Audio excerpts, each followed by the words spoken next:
Triple X video.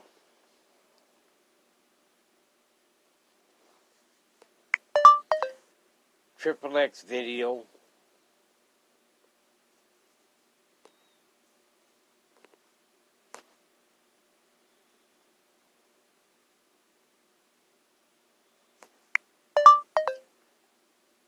Triple X video.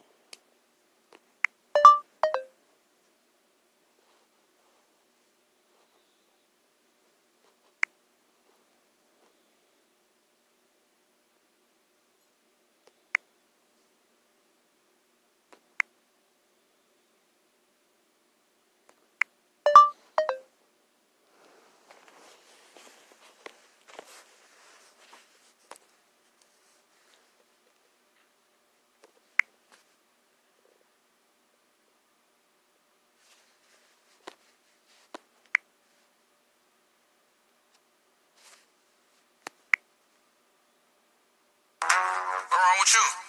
That's it. Man, shawty, what's wrong with you? I said nothing. Alright.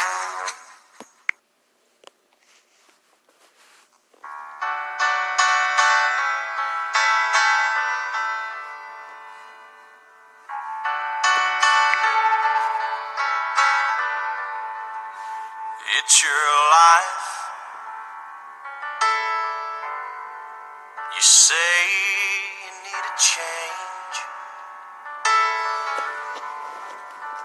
Don't all the dreams we've seen come true mean anything?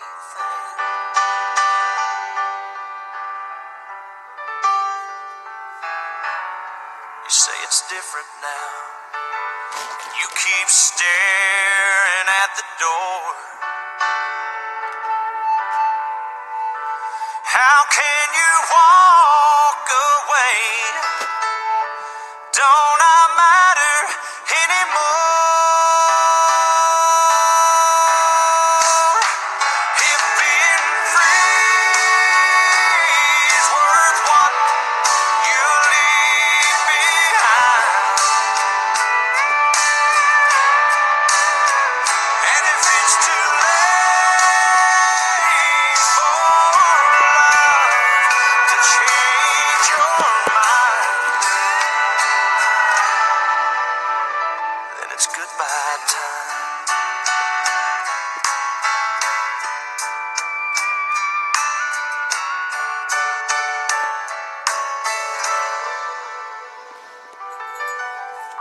If we had known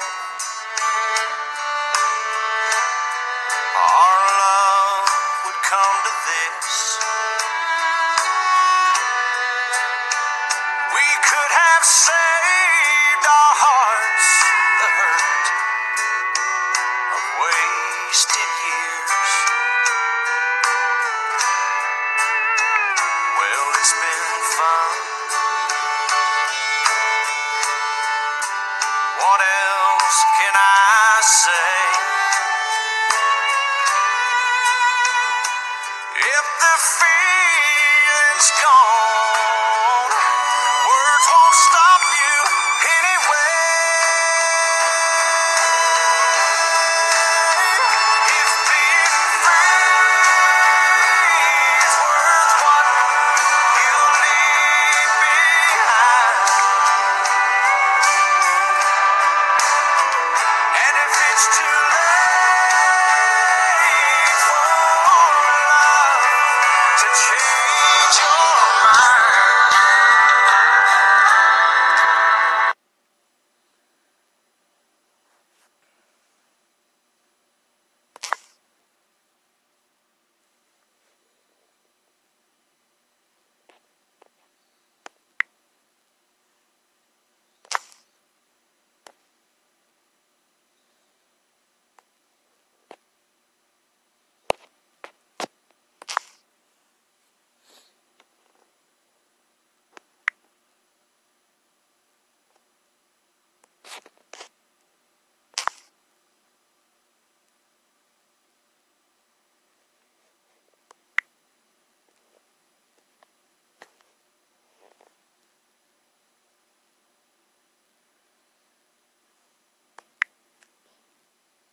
It's your life. You say you need a change. Don't all the dreams we've seen come true mean anything?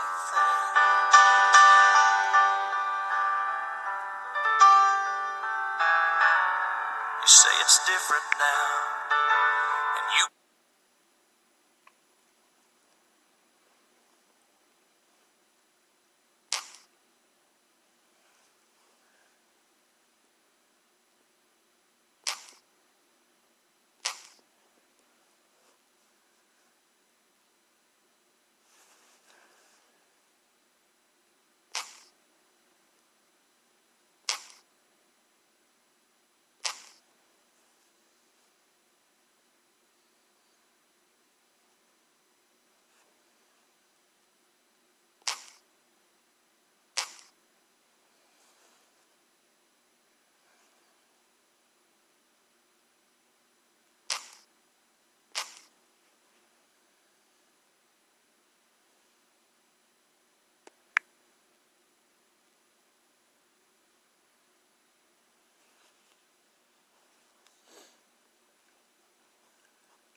keep staring at the door. How can you walk away?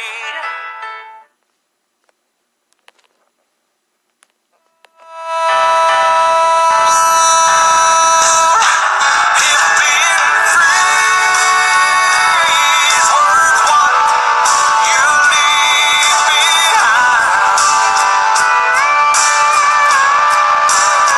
and if it's too late for love to change your mind,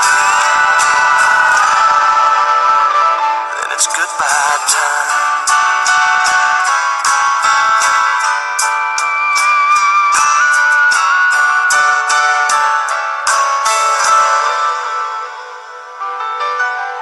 If we had known our love would come to this, we could have saved our hearts the hurt of wasted years. Well, it's been fun. What else can I say? If the feeling's gone, words won't stop you anyway. If being free is worth what you leave behind, and if it's too late for love to change your mind, then it's goodbye time. Goodbye, baby.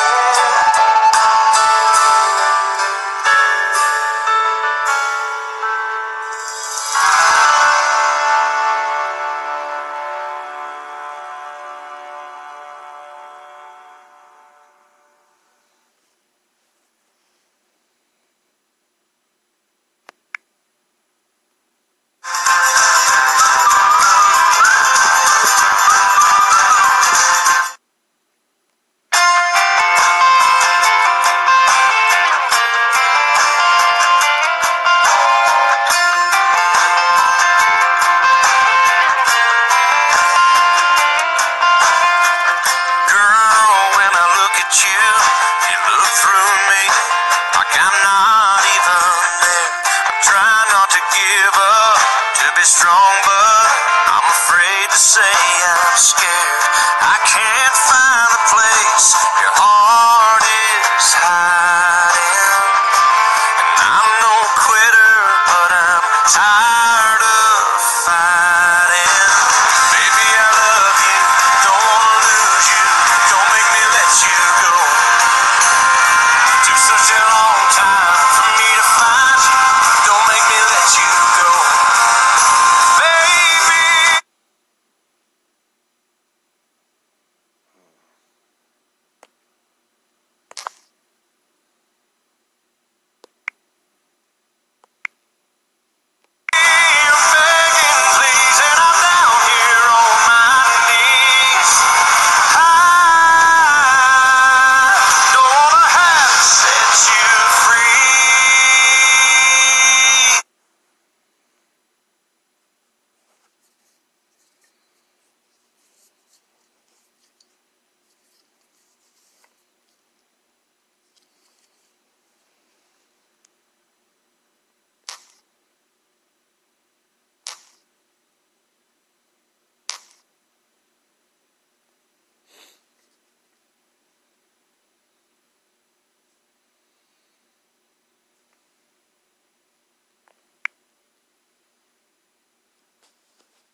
Don't make me.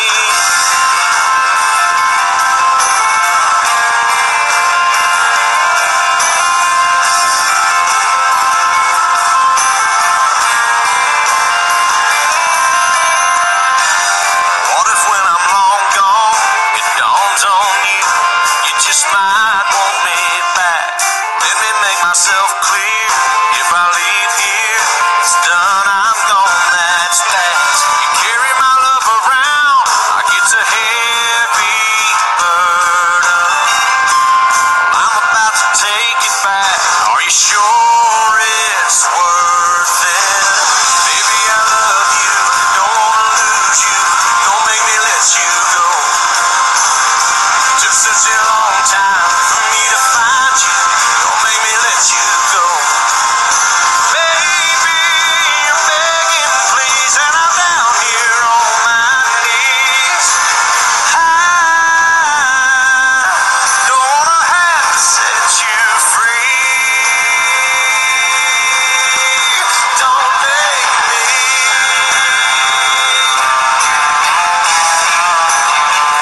Don't make me.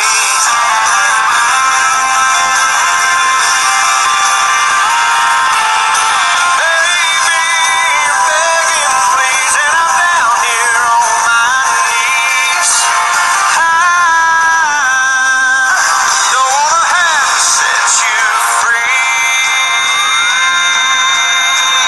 Don't make me. Don't make me.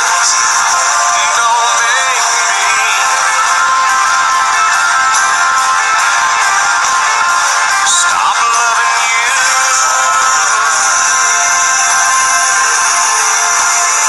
Stop needing you.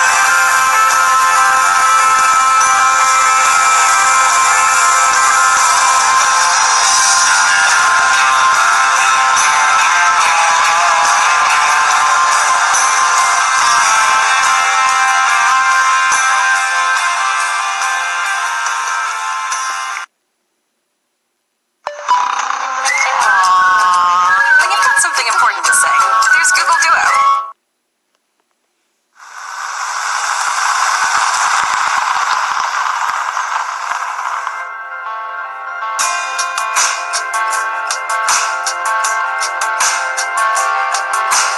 Never thought you'd pick up the phone. It's Friday night. You should be out on the town. Didn't think.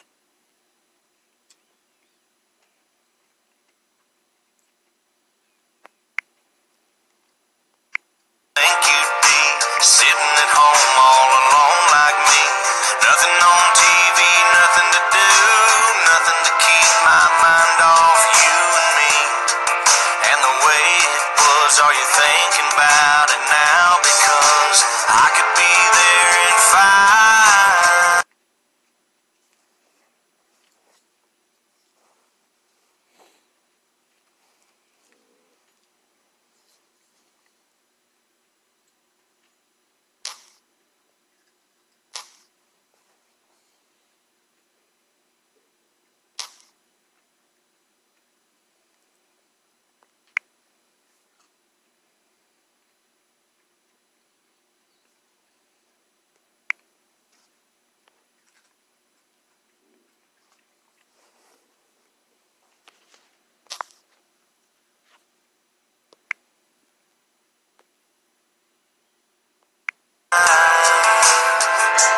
don't see psoriasis.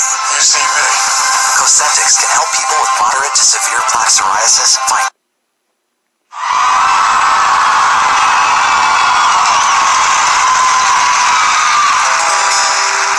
Hey there, Mr. Tin Man. You don't know how lucky you are. You shouldn't spend your whole life wishing.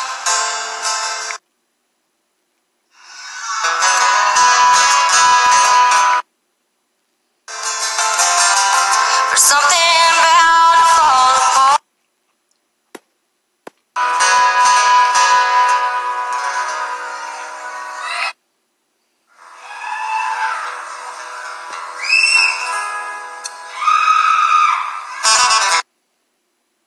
It's been an incredible night of music. I hope that you've enjoyed it.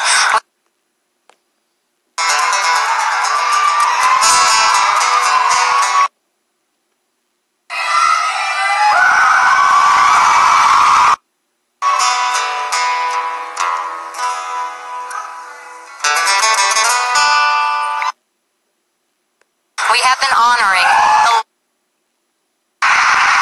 Right now, to talk about another country legend and friend we lost recently. Here's We are so proud to be here tonight. Of course, we love George so much, and it's an honor to be able to sing one of your songs. The songwriting community.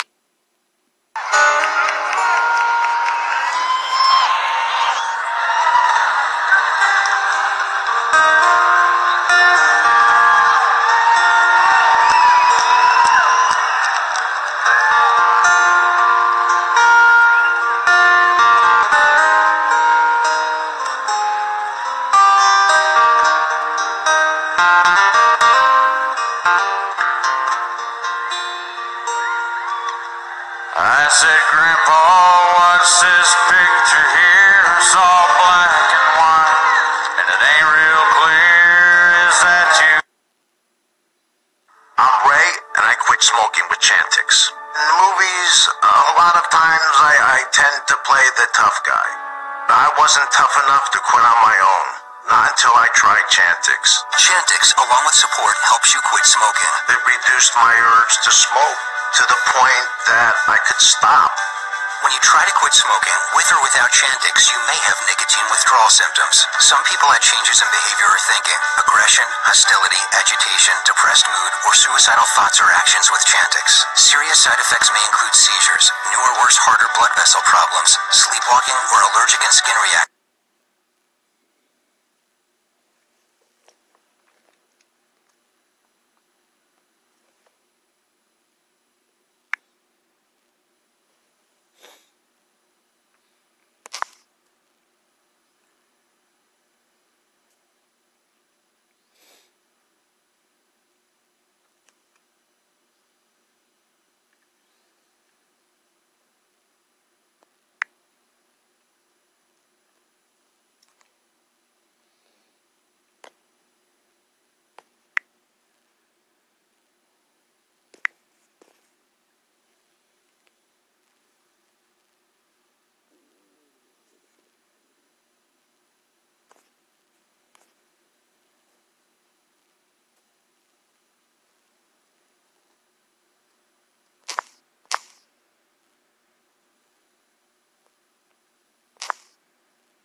these to the guys I message so I don't lose them.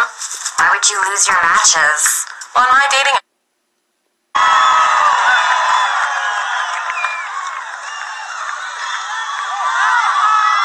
I love y'all.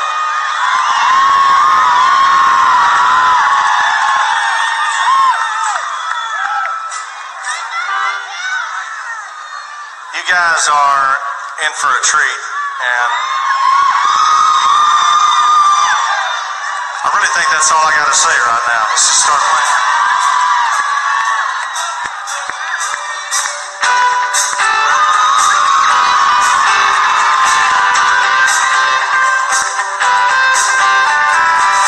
Sun sitting on your last good try. Here I am again with that goodbye. Wonder if you're really gone this time. Just when I'm about to lose my mind, there you are again on my phone. It's rising and you're all alone. Maybe we can just hang a while. Maybe we can make each other smile. Oh no, here I go. Why don't you go ahead and break my heart? Why you waiting is a break too hard. If moving on is what you wanna do, why don't you do it? Why don't you do it? You can't tell me that we'll still be friends, and there's something we can try. Oh, man, if you really need a brand new start, why don't you go ahead and break?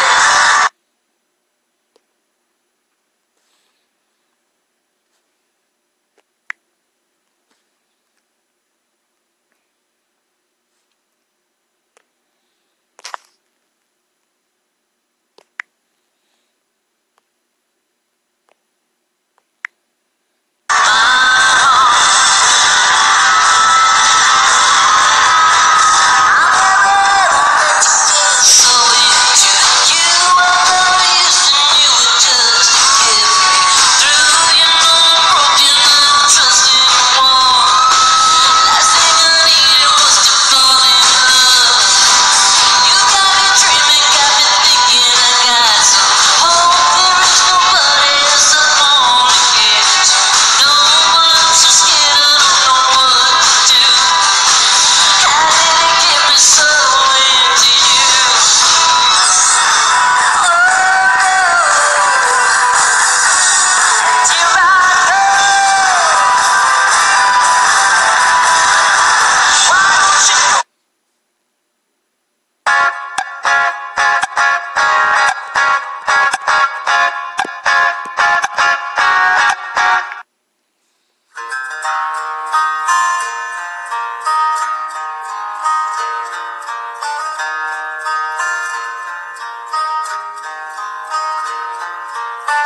It's amazing how you can speak right to my heart.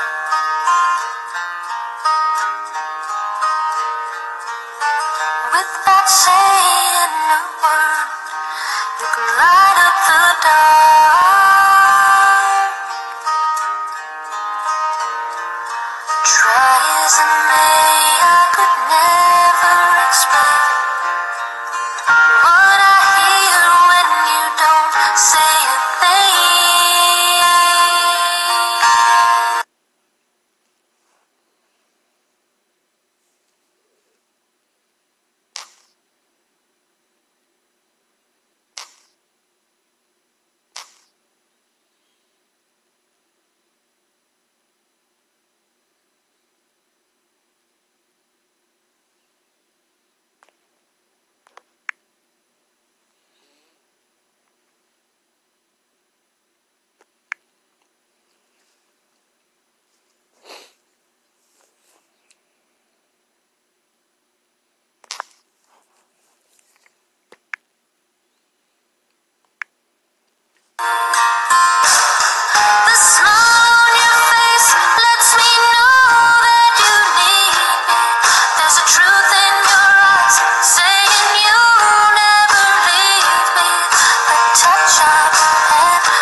He said, I'll love you till I die. She told him you'll forget time. As the years went slowly by, she still prayed Paul's mind. Kept her picture. You open the floodgates. I hope I can make it through this.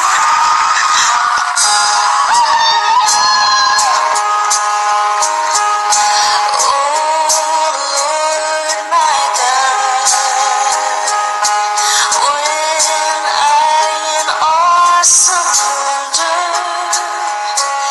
consider all the worlds thy hands made, I see the stars, I hear the roar.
Where are all the country girls? They're at farmersonly.com.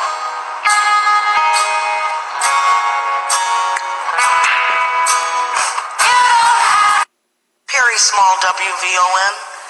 I was just, in your last remarks, you were talking about possible charges of sedition and treason. Have you heard anybody, or have you been contacted by any reliable sources that said that this might happen?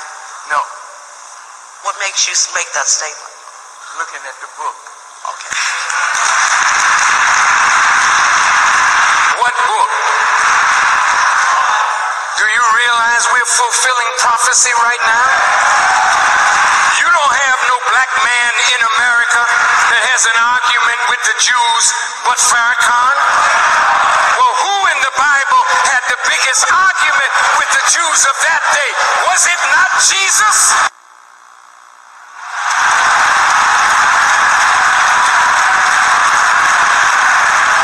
I'm walking in the master's shoes. Take it or let it alone. Next question.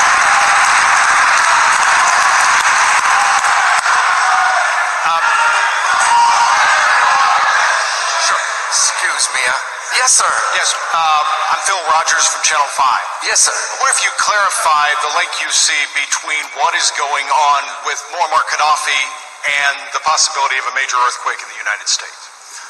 Oh, yes.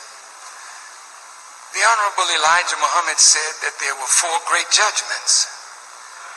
And the last of those judgments was earthquakes. And he told me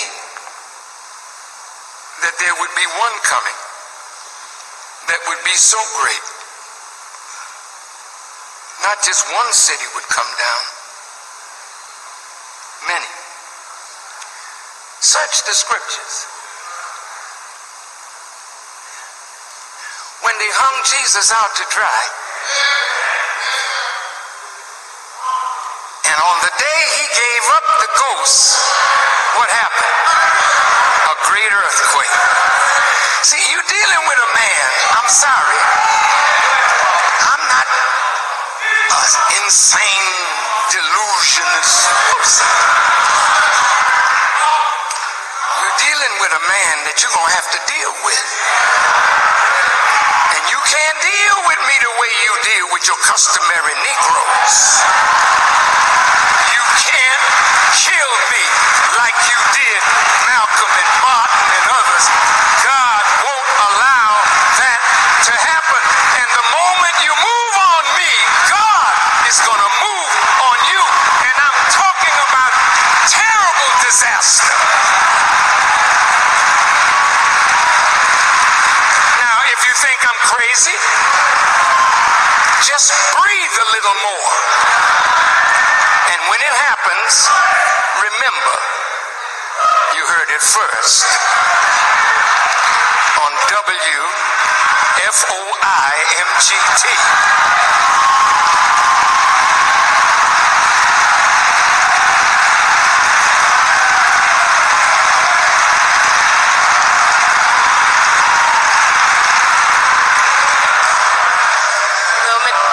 Mr. Farrakhan, I'm Karen Hawkins with the Associated Press. Yes, ma'am. Wondering if I can get your response to these reports that Gaddafi has been hurting his own people or attacking his own people. You know, that was President Obama's reason for intervening. What's your response to that? Well, why didn't they intervene when Bush was hurting his own people? See, you all are always looking out for an enemy, and you're romancing an enemy every day. Gaddafi didn't have no stimulus package that robbed you of your wealth. Gaddafi didn't help Goldman Sachs and Lehman Brothers and all the Wall Street thieves rob the American people of their wealth. How in the hell can you look over there and see an enemy and don't see one that is robbing you blind under your very nose?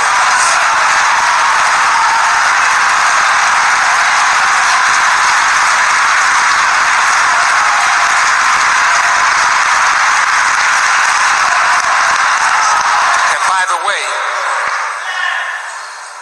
a lot of American people feel that Barack is hurting the American people. And they're making a move now to make sure he's just a one-term president. Thank God for this form of democracy where it is not open rebellion, but you're going to see that too. See, Wisconsin was just a seed. The union's just a seed. Let me tell you something. You think it's some black Muslims that you got problems with? You got problems with your well-armed militia that hate your government.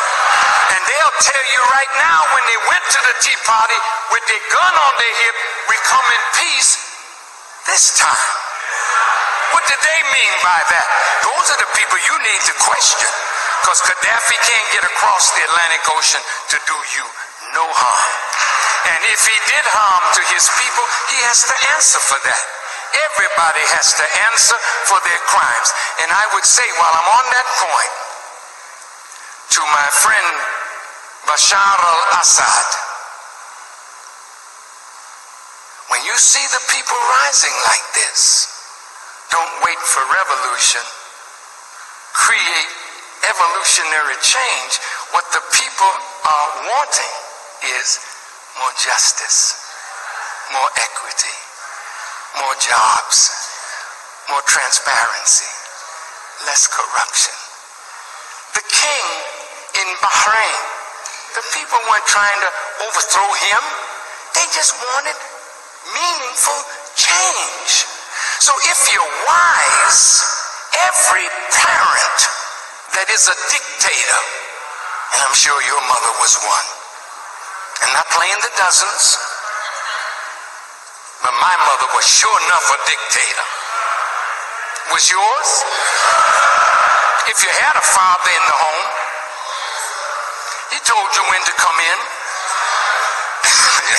You didn't tell him what food you wanted to eat for that night,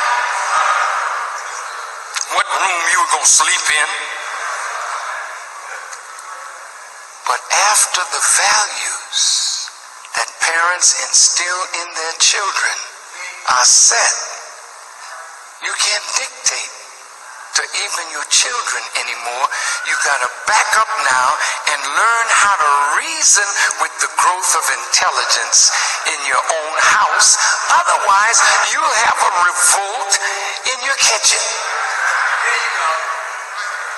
And I'm telling you, brothers, don't you think you're going to beat up women, misuse and abuse them. No. I mean, you gotta learn how to dialogue. Because in the kitchen there are many weapons. And if they don't get them while you're in the kitchen, they'll sure get them while you sleep. Yes, ma'am. Brashear from the Chicago Tribune. Just to follow up to Karen's question, you said that people were asking for evolution, asking for things. Do you not feel that the rebels were acting the way they were because they weren't getting that from their leader, Gaddafi? I'm sure that there's a degree of that definitely there. May I say something about the Nation of Islam? See, when the nation came up, we came up in a hostile environment. So we had general orders to help us guard against the enemy putting in our midst stool pigeons and agent provocateurs to destroy the momentum of our movement. So while we were looking out, we also had to look in. And sometimes somebody would get a jacket that they were working with the authorities. Maybe they weren't, but they got dealt with. See, repression is everywhere where authority is challenged. But when authority understands that the people do want change, do need change, and are not trying to harm a movement but create greater movement, then we would be wise to listen to the demands of the people for change. And that's all we're saying. Yes, there are people out there who really are aggrieved, but there's also an element there that don't care what Gaddafi does. Even if he starts making a change, you ask them on the news, well, what do you want? We want to go all the way to Tripoli and get Gaddafi. How you going to do it? America is going to give them weapons. Barack has already signed it.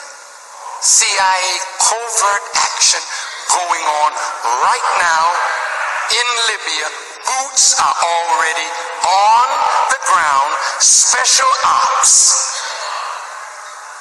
according to what I heard on the news.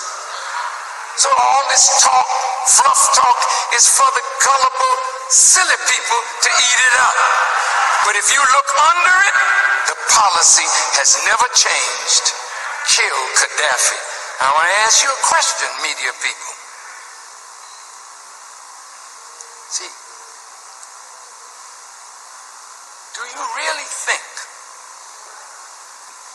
that Brother Gaddafi really was going to slaughter 700,000 people in Benghazi? Listen, he might have slaughtered some though. I won't say he wouldn't. But if that were true, we looked up one day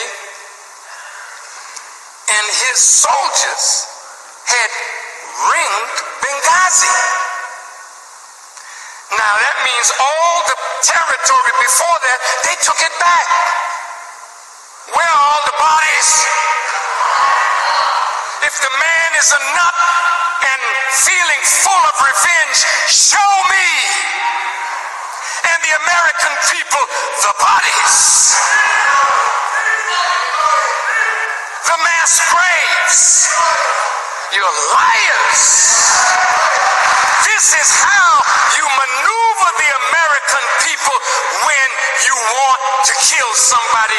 You first make them a boogeyman. I've had many conversations with brother, leader. He's a thinker, not a nut. I wish, look at all the people that were greeting him with love. Brother, can you show them just a few? Oh, well, anyway. Where's, oh yeah. That's Gaddafi with Sarkozy. Did you know that Sarkozy said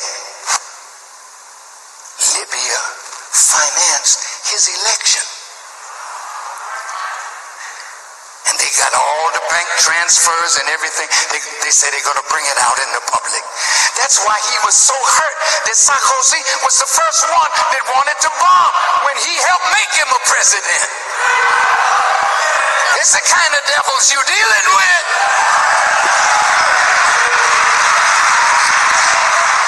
Let me tell you something. You would be worse than a damn fool with the knowledge that Elijah Muhammad has given us, and then take that kind of people into your bosom and wonder why the hell you get bitten. No. This ain't hate. We got 450 years of dealing with you.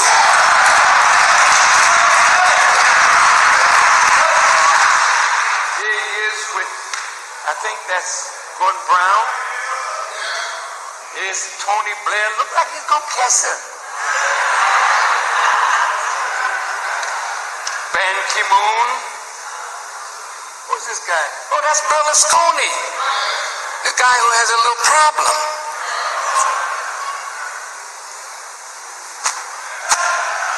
Look at how they were loving him up. Just a few days before, how did he change? All of a sudden, he was killing all these people all the time, and you was in bed with him? You didn't smell the sulfur? You didn't smell the bombs while you was in bed? You wicked hypocrites. You were lulling him to sleep. That's why I told him in our last conversation in 2005, I said, brother, they will never forgive you for what you've done to destabilize their access to wealth. They'll make you think they're your friend, but they will only come in to destroy you and your revolution. So help me Allah. He patted me on my thigh as if to say, I know, but I'm maneuvering. He didn't say those words. Yeah, and now look, the shock of betrayal. Okay, last.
The other day that there are 5,000 PhD degrees that are working as janitors,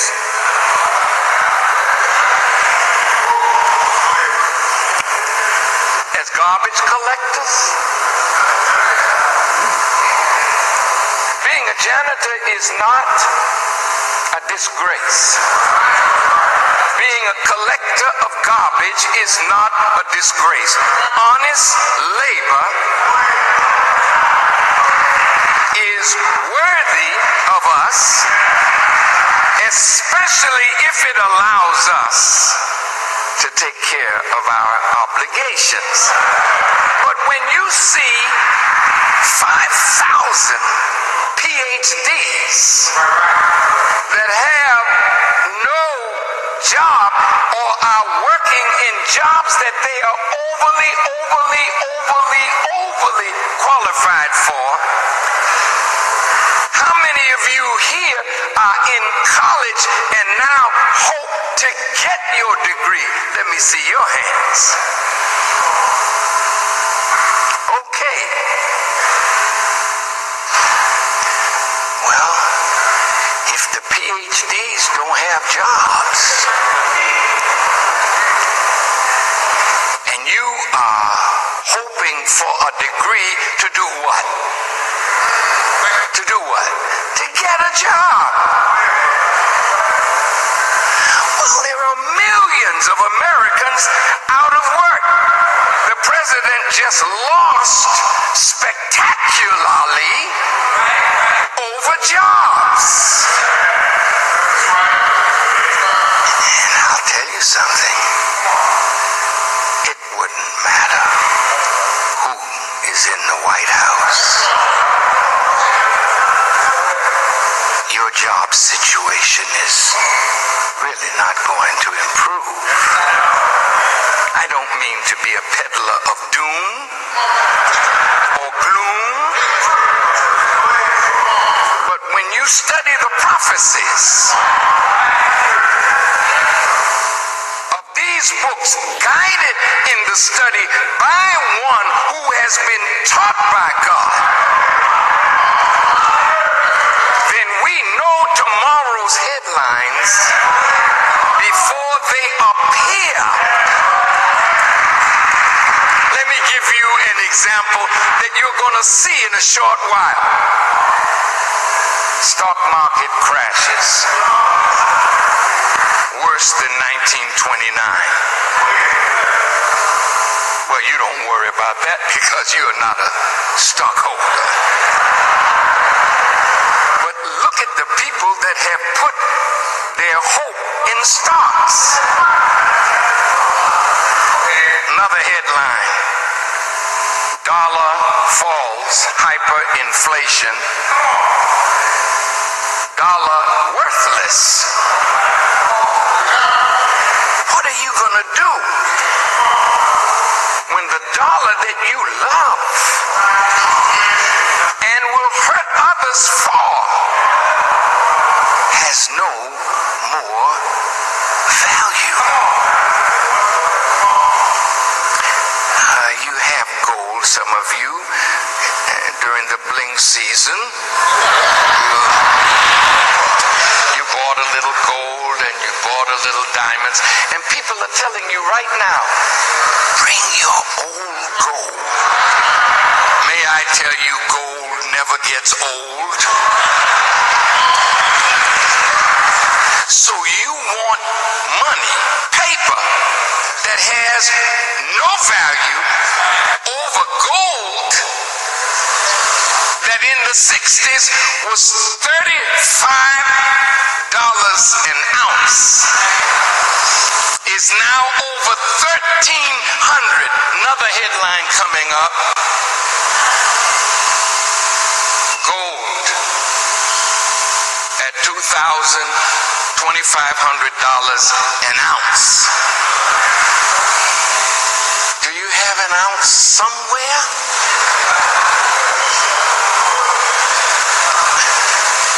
You have your paper. Oh, I see. Well, let me pull out some paper. Wouldn't it be something if you came out one day and saw a man with $1,000 bill lighting his cigar?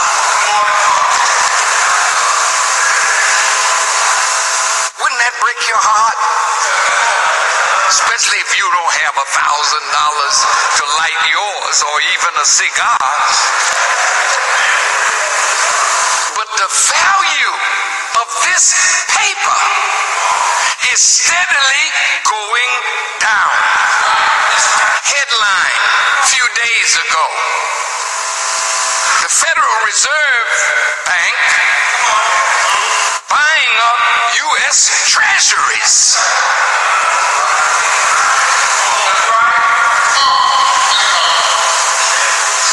Look, brothers and sisters, this is serious.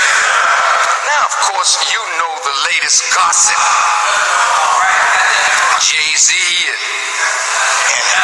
and J.C. Hammer having a fight.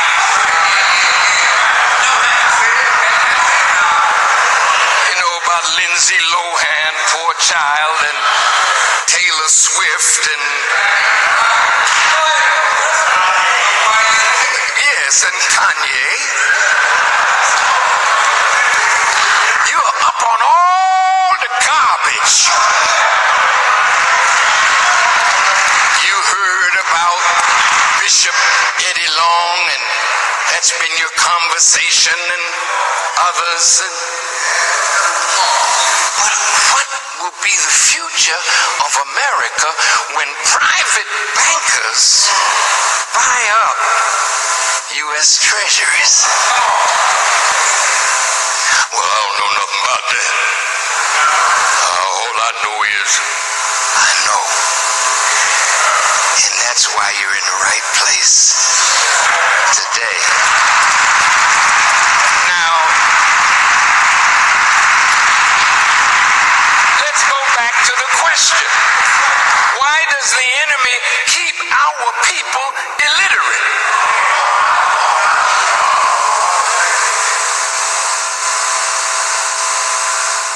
The Honorable Elijah Muhammad gave this answer when he was 3 years old in the teachings, so that he can use them for a tool, and also a slave. He keeps them blind to themselves so that he can master them. I'm going to ask another question. How many of you are in high school or have dropped out? Would you raise your hands? Nobody wants to admit that. Come on now. You at home. You know, it's cool. You in high school or you dropped out? In high school. High school. High school. Dropped out. Okay. High school. Dropped out. High school. Okay.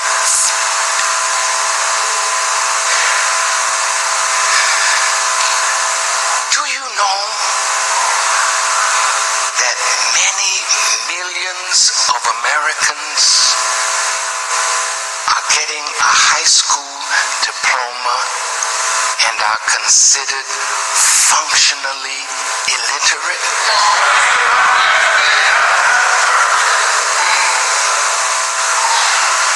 I'm not talking about a few people.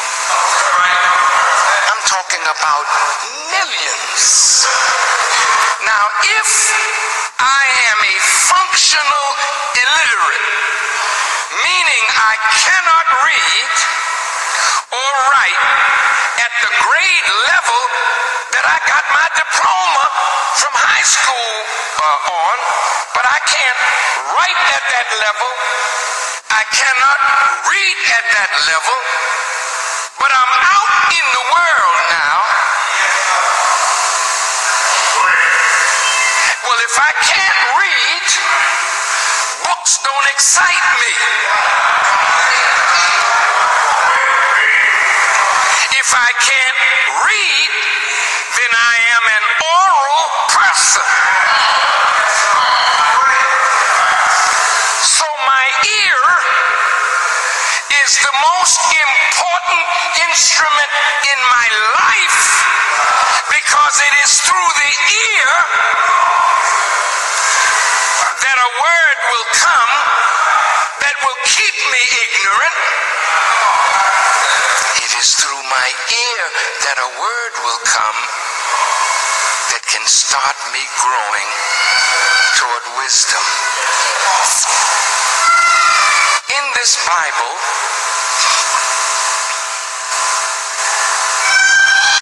when God speaks to Israel,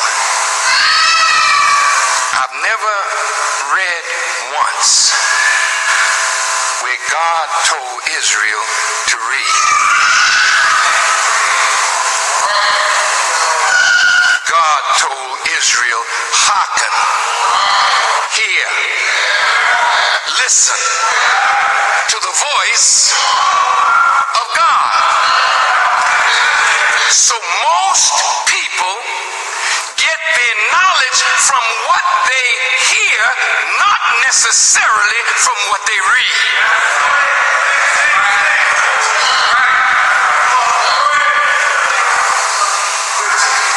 Now, knowledge is your birthright.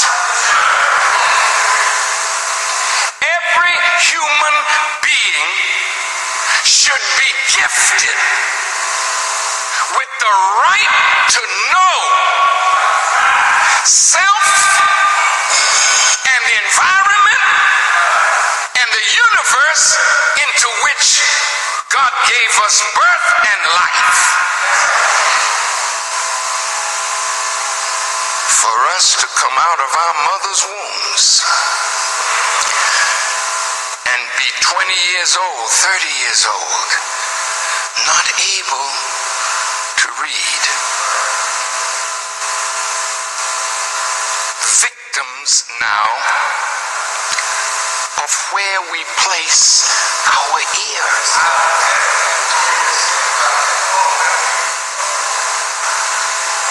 Who do you listen to? Well, if I'm a gangbanger, I listen to my buddies. And some of them have knowledge that they pass on to the members of their group, but not necessarily wisdom. Some knowledge. Well, if the leader knows more than the followers and the leader is ignorant, then the scriptures of the Bible are correct. If the blind lead the blind, both fall in the ditch. Now, in Chicago alone, nearly 50% of our children drop out of school.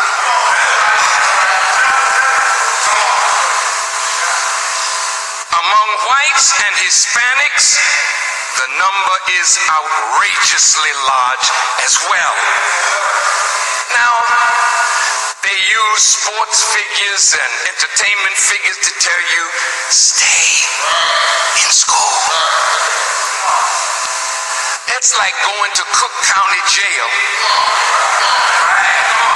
and telling the inmate, stay in Cook County. Staying in a school that will let you out as a functional illiterate is a waste of your life and your time. Something is wrong with the educational system that this is the result of what it produces.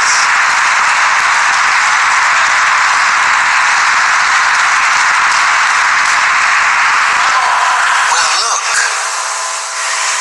if I turn on my radio, my ears and the air waves are feeding my brain cells, producing for me my mind. So I've turned my dial to the funkiest station because I like funk. I mean, just the language should tell you you should stay away.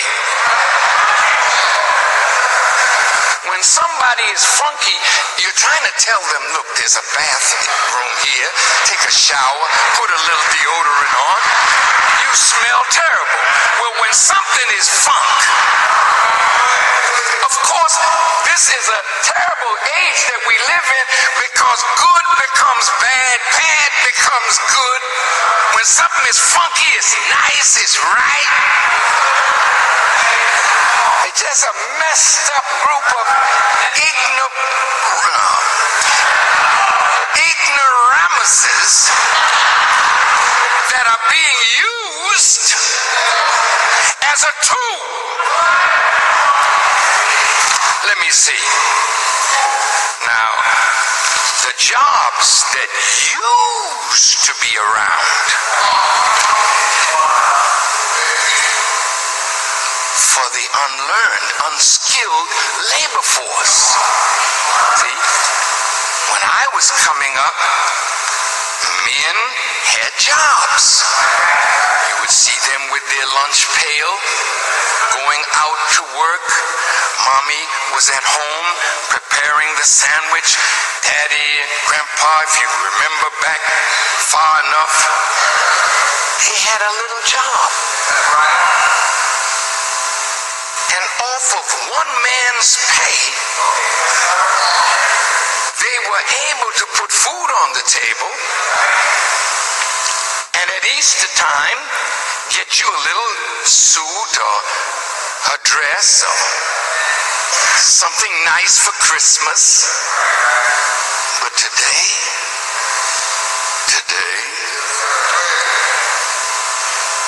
you have hardly nothing to look forward to. You can't look forward to a job because the jobs are not there. So how do you survive when you turn on your TV and you see all this wonderful stuff that is being offered right next to a food commercial? McDonald's as the chief programmer of your babies that are now telling you where to take them. Mommy, I want to go to McDonald's. And silly mommy, all right, me too. So you're living off of the garbage that is being fed to you. You call it fast food. But it's killing the American people. Well, I don't go to McDonald's. I go to where? Well, I go to the corner store because in the black community, it's called a food desert because there are not adequate supplies of fresh fruit and vegetables available.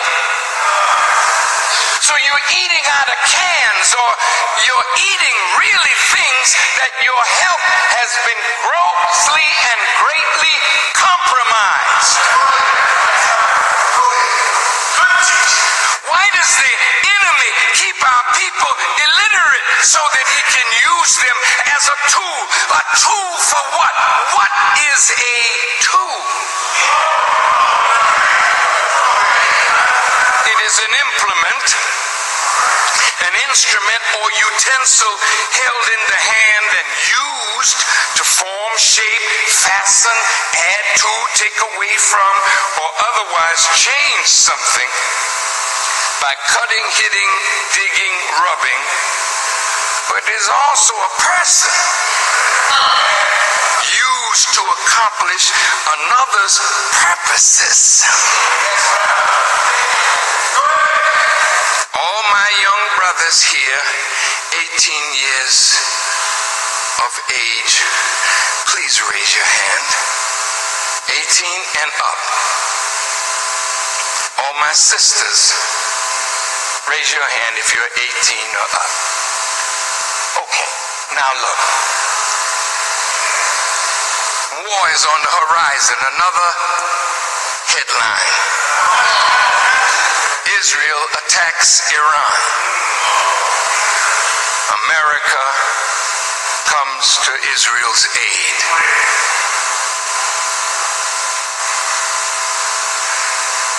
We have to have volunteers because we don't have the draft now.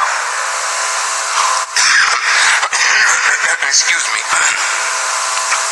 Well, we gotta make the armed forces attractive, like a Whopper.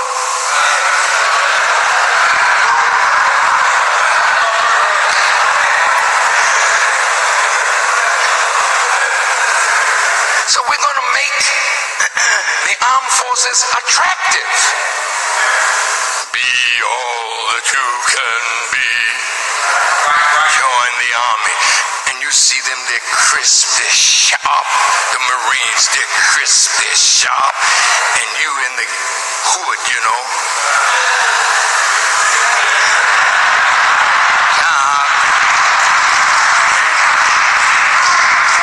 I ain't got no job. I dropped out of school.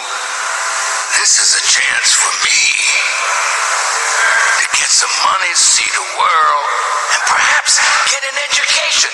Yeah, that's the bait. You know, when you go fishing,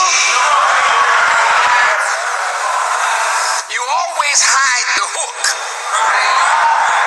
with the bait that the fish likes. So you join. You're in boot camp now. How many of us have been to boot camp? Now, okay, thank you so much. Sisters, you been to boot camp too? Oh, you got the boot in your camp.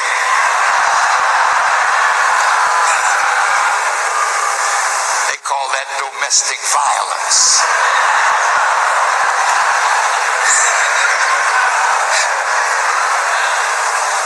Excuse me.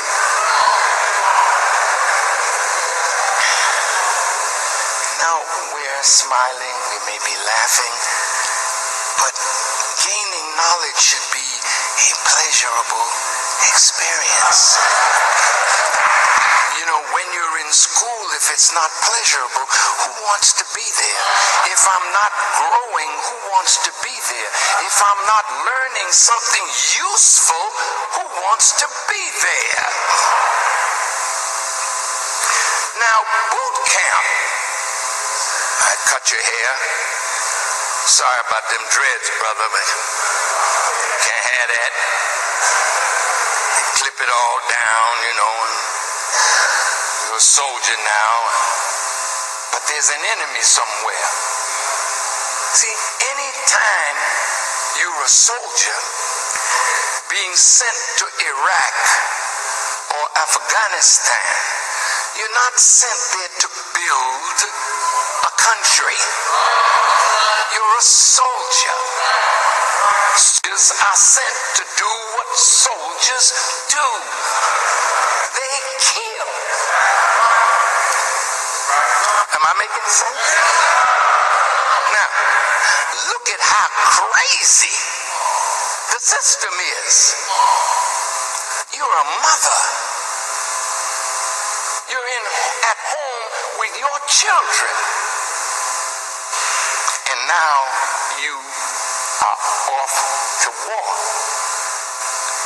In the 40s, they never took a woman out of her house, took her away from her children, and sent her to war. Don't you know you can't kill and nurture at the same time? By nature, you are a nurturer of human life.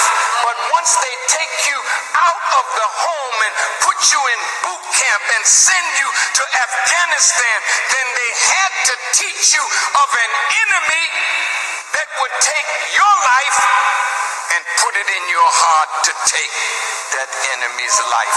So before war, they have to make you hate the people that they're going to send you to war against. What made Muhammad Ali a great, honored, loved, and respected human being? Because when they asked him to step forward to join the army, he said, I'm not going. He said, the Viet Cong have not done anything to me. They never call me nigger. Hey now. That may sound simple, but somebody that does not respect your life is your enemy. So where are you going over there when your enemy is right here? See, so now, wait. But if I'm going to give you a job because you don't have one, don't know how to make one, I make the armed forces attractive. I make you a killer. I send you overseas. You do 1 tour of duty, 2 tours of duty, 3 tours of duty, and you come back home and there is no job.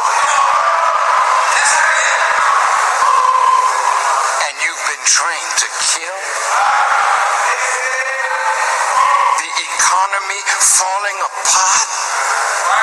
And the first law is survival. Look at where we live in the hood, man. You don't have an education that gives you an opportunity to be all that you could be. Columbus discovered America. I mean, come on. George Washington, he never told a lie. You know, sweet George. What are you being taught that you can actually use?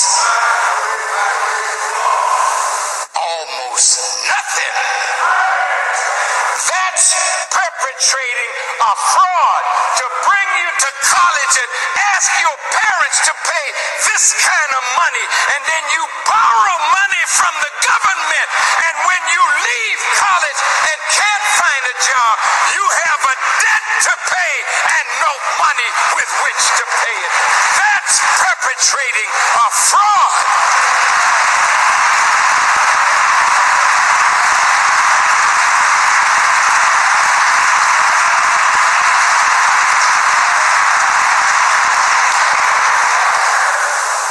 So our young people are being used as tools.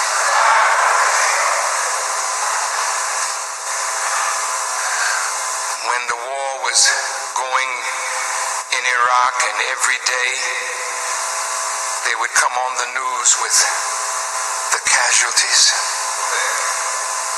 Did you notice the ages? 18, 19, 20, 22, 24. And on television they call them heroes.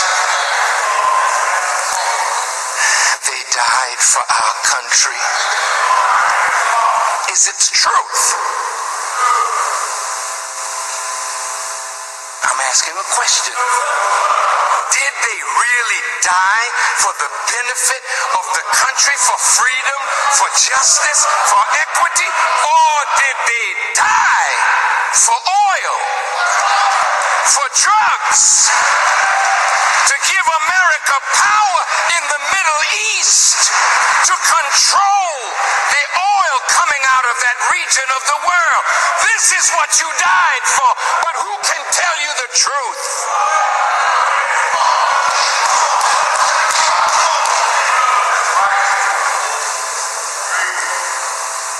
If someone stands up to tell you the truth, we are anti-American. We are haters, when in fact, we are the real patriots. Freeing the American people from the bondage of ignorance that allows government to misuse their lives. I watched President Bush go home at night to his children at the White House, state dinners, Rumsfeld, Cheney, Condoleezza Rice, Colin Powell. See, we go home to our children.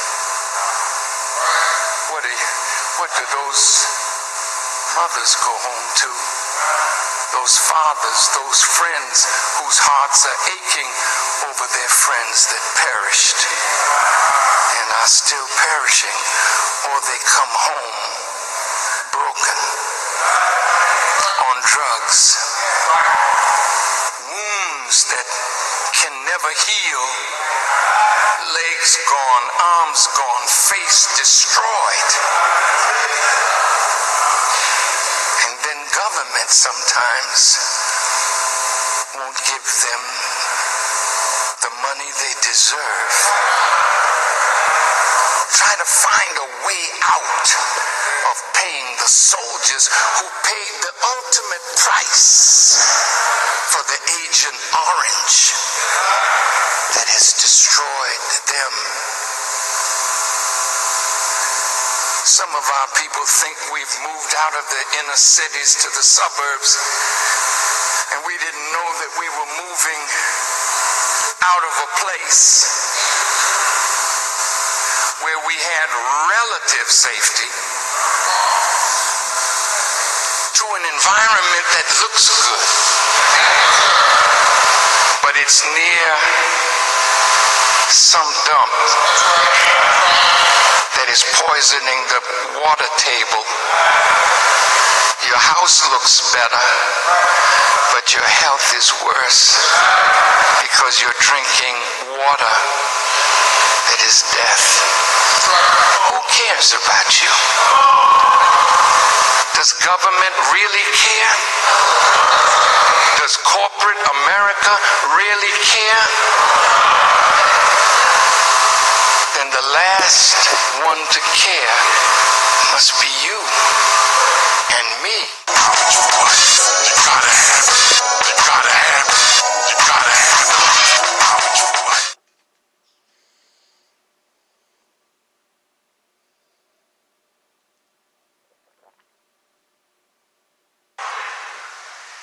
Now today at 5 o'clock, the Israeli Prime Minister Benjamin Netanyahu will be landing in the United States. And on Tuesday, he will be speaking before the joint houses of Congress. Joint. Over the strong objection of many people insulting the President of the United States. Who is the President?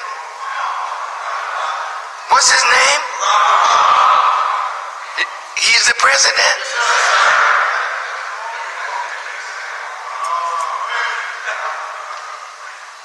Here's a man coming in your house. You the head of the house. And somebody in the house invite you into the house and you sneak in the back door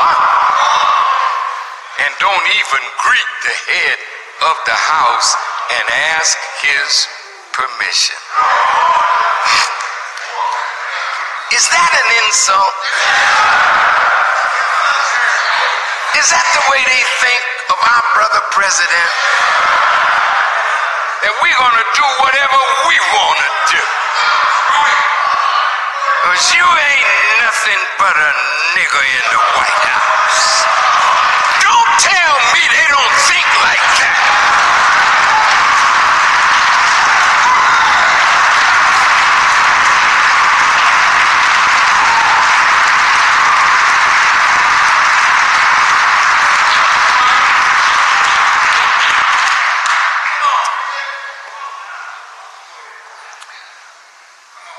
Mr. Netanyahu feels confident about succeeding. And when he was unaware, he was being recorded. Listen to what he said. He said, I know what America is. America is a thing you can move very easily and move it in the right direction.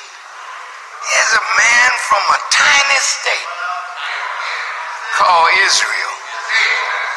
And he said, we can move America very easily in the right direction.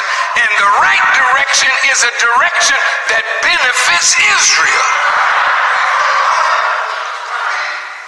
Then he said, they won't get in our way. I want you to pay attention to what I'm saying to you. Or this is going to get heavy in a short minute. Before Netanyahu,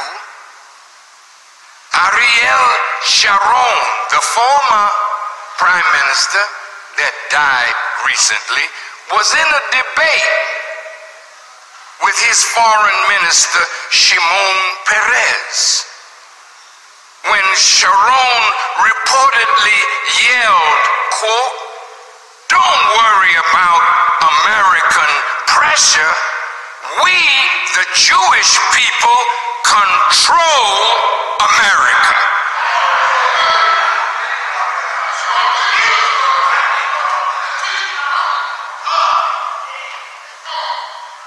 Now, I'm not making this up.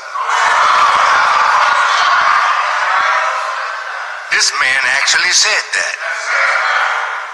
Now look, thank you.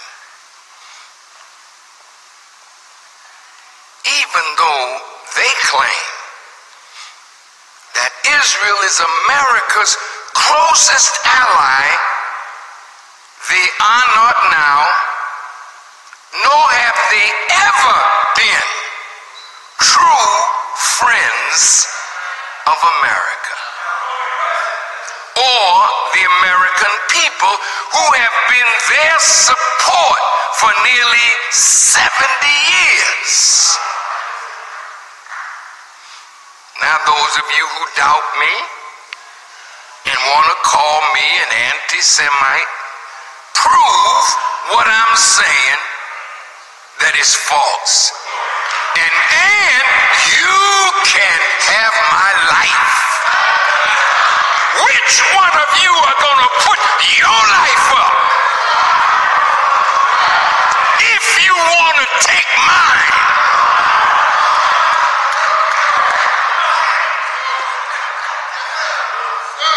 And I don't have an army, but I don't need one. Allah, God is sufficient for me and you.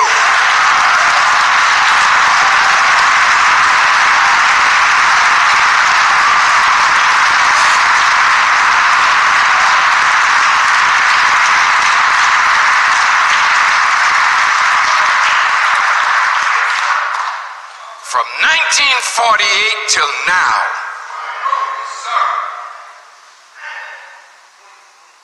billions of the taxpayer dollars has been given to Israel in arms, cash, loans, etc. every year without even consulting the American people as to their thinking. Well, how could they do this without consulting the American people? Because they have been working for years to control your representatives in Congress, in the Senate, in the House of Representatives. Now tell me I'm wrong, and I'll prove it.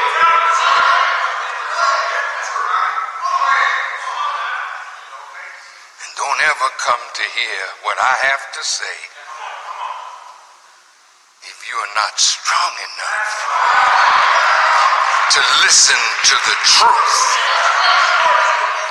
because it's the truth that Jesus said will set us free. Now look at this.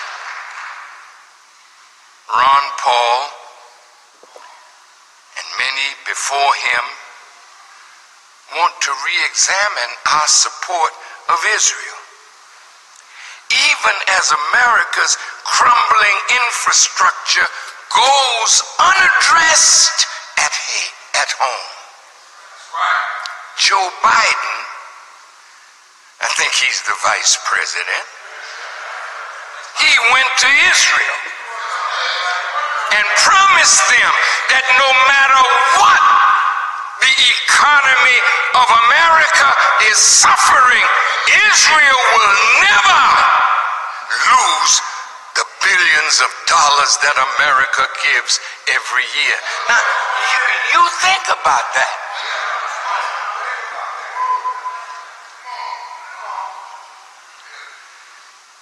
Here's a man that's a great Jewish attorney, a Harvard professor. His name is Alan Dershowitz. Just the other day, he was on television or on radio in an interview, and this is what he said. Now remember this. Some of the Democrats said, we're not going to show up when Netanyahu speaks, because this was an insult to the head of the country and the head of our Democratic Party. We're not going to show up. Listen to what Mr. Dershowitz said.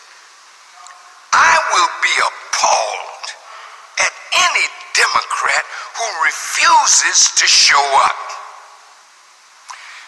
The president is about to make a horrible, horrible foreign policy decision. He is opposed not only by Israel, he's opposed by Saudi Arabia, he's opposed by Egypt, he's opposed by many Democratic senators and congressmen. Really? See, what is happening is he's exposing those that he has control over.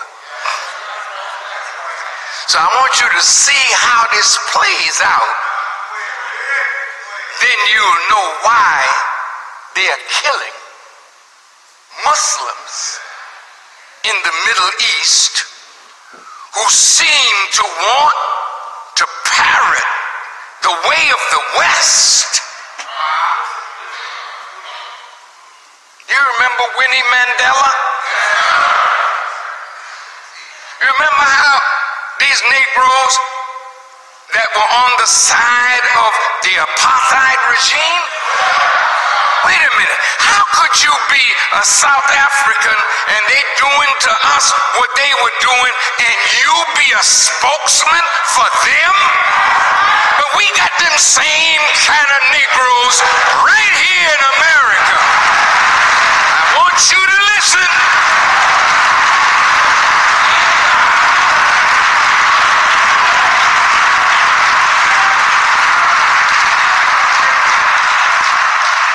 Winnie Mandela took a tire, put gasoline in the tire, and put it on the head and shoulder of traitors and set it on fire. The great Nelson Mandela was in prison at the time, and he didn't like what she was doing. So he sent for her and told her, don't do that anymore. There's something about time and prison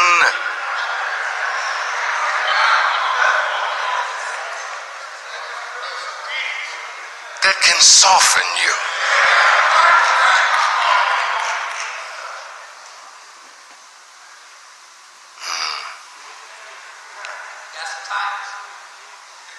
Now listen to Mr. Dershowitz. The idea that people in Congress should refuse to listen to a prime minister, they're treating him like they treat Ahmadinejad. You should walk out on a tyrant who denies the Holocaust.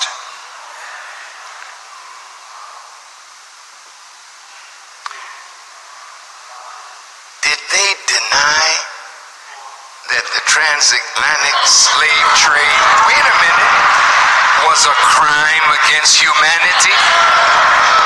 Did America walk out rather than face the music? But we can't walk out on this man. They call him a tyrant. Look at what they say. You don't walk out on an ally who's America's strongest ally in the Middle East and who has a different view from the president and is right. He's right on this one and the president is wrong. Man, this man talking.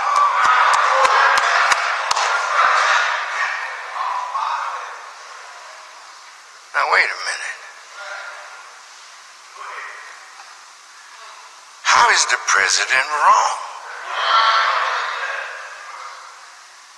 Iran's leadership, Dershowitz said, is a suicide nation.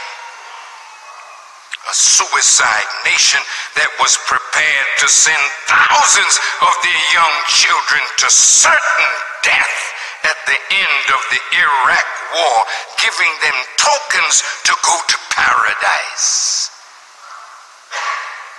Who initiated the Iran-Iraq war? Was it not America that pushed Saddam Hussein to attack Iran? Iran did not attack Iraq. You afraid of a suicide nation? When they can't take your foolishness anymore? Were you afraid of the kamikazes in Japan who said they would rather die than be conquered by the West? And got in a plane and locked themselves in and dove their planes into America's ships? That is what people who are committed to a cause bigger than their lives will do when the time arrives.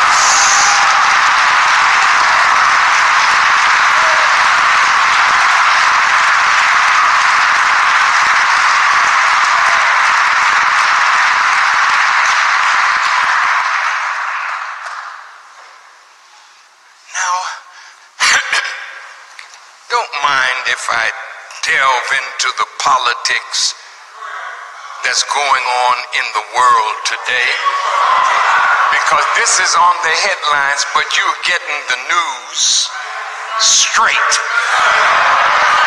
so that when you hear it on your TV, you'll be able to analyze it much better.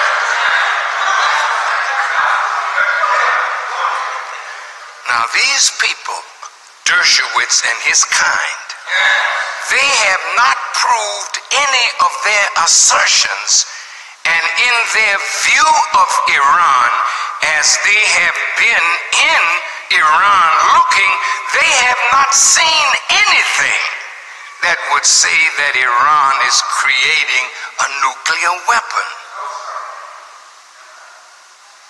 They haven't? Wasn't it Netanyahu that encouraged America to go to war with Iraq because they had weapons of mass destruction? Did they find weapons of mass destruction? I didn't hear you. How many Americans have died and been mortally wounded because of a lie?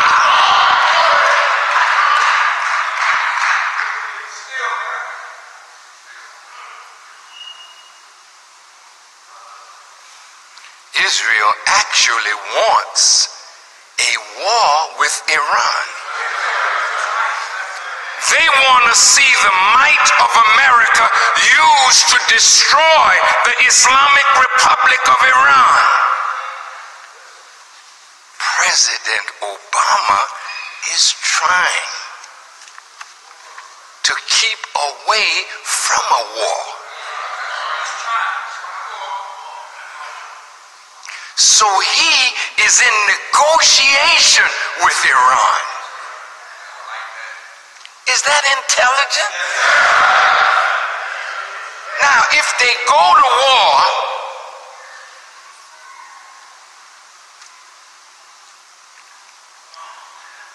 I hope I'm not frightening any of you. Well, what the hell, if I am, it's all right.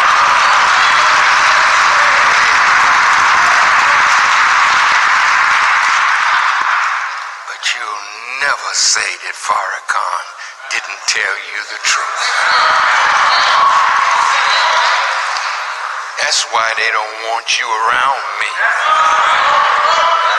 Not that I'm a bad man, but the truth in my mouth is what they fear, because once you know the truth, they'll never be able to put you back in that slave condition that you're in right now.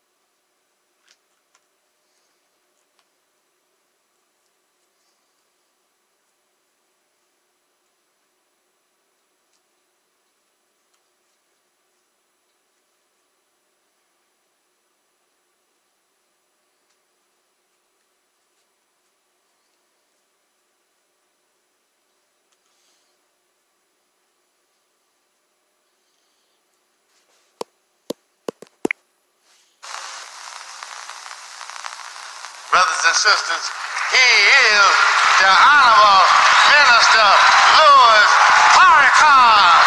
Farrakhan. Farrakhan. Farrakhan. Farrakhan. Farrakhan. Farrakhan. Farrakhan. Farrakhan. Farrakhan. Faithful servant that God has ever had, Minister Louis Farrakhan. Farrakhan the faithful. Farrakhan, the man will not sell you out. Farrakhan the faithful. Farrakhan stood up against insurmountable odds to bring you the truth from Almighty God Allah. Farrakhan, he is the Honorable Minister Louis Farrakhan.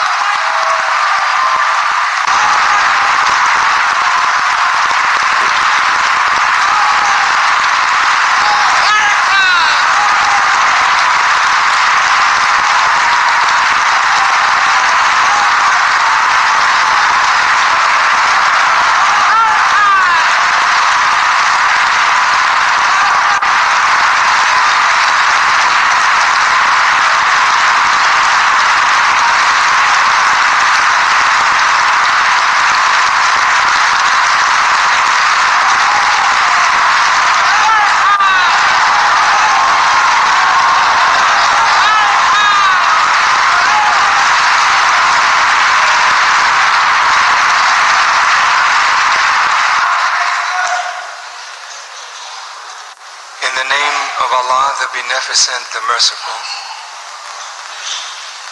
the one God to whom all praise is due, the Lord of the worlds, the creator of all things, the revealer of all truth, and the sender of all of the prophets. We We thank him for Moses and the Torah. We thank him for Jesus and the gospel. We thank him for Muhammad and the Quran. Peace be upon these worthy servants of God.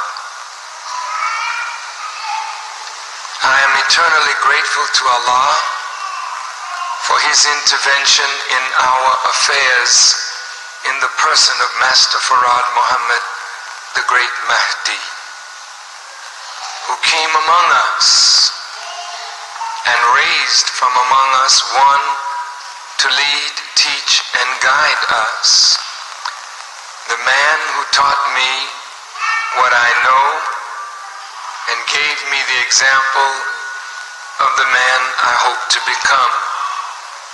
His messenger to us, the Honorable Elijah Muhammad. I greet all of you, my dear brothers and sisters, with the greeting words of peace. We say it in the Arabic language, Assalamu alaikum,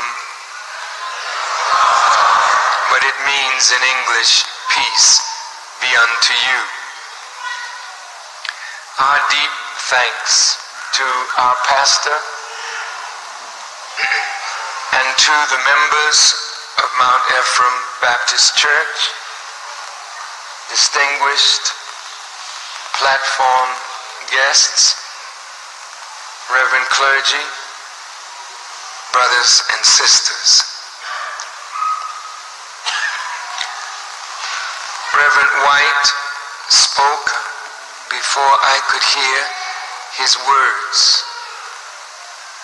But I am very, very honored to be in this place. And I am very grateful, as I know you are,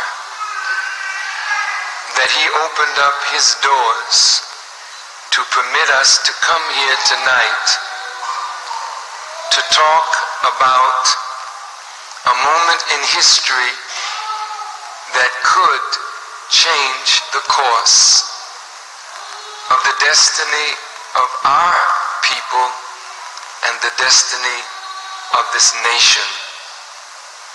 And anything that has the possibility of changing the destiny of this nation has the possibility of changing the destiny of the world. My dear pastors and brothers,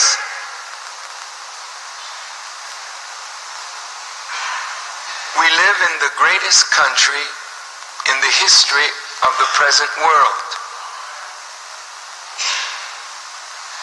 And there is no way that the prophets of God who could see didn't see America.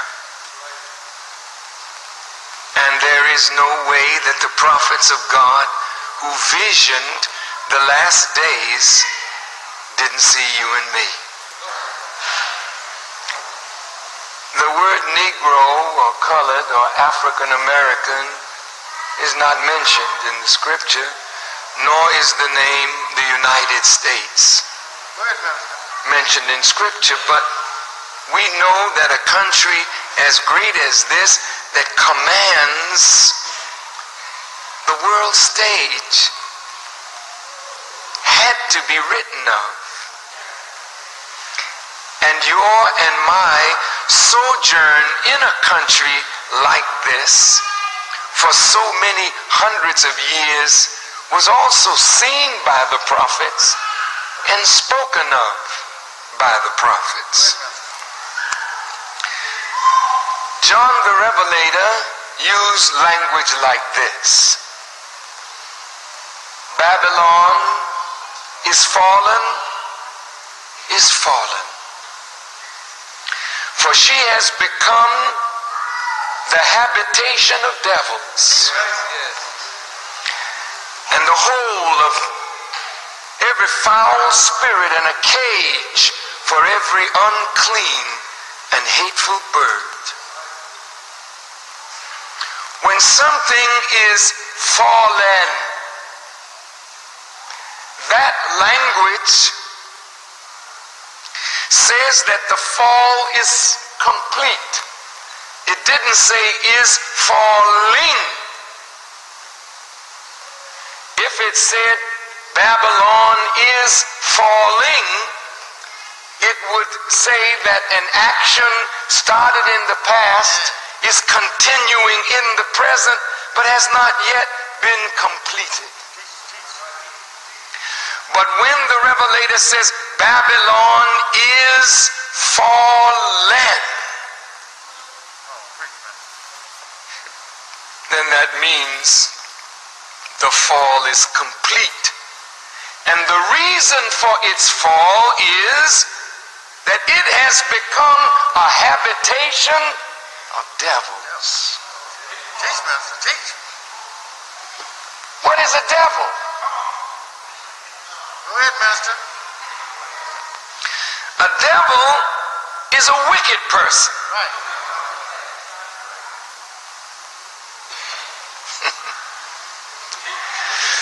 Babylon is falling because she has become a habitation, a living place, a dwelling place for devils. And if devils inhabit a place, devilishment is the order of the day. And since the devil is opposite God, then the way of this Babylon is alien to God, because the practice in Babylon is in opposition to divine practice, righteous practice. Babylon is fallen, but we know that the ancient city of Babylon fell a long time ago. Well, what is John the Revelator talking about, since John was talking about apocalyptic times, future times? Then why would he refer to an ancient city that had fallen, except that that ancient city would give us a very good picture of a future Babylon?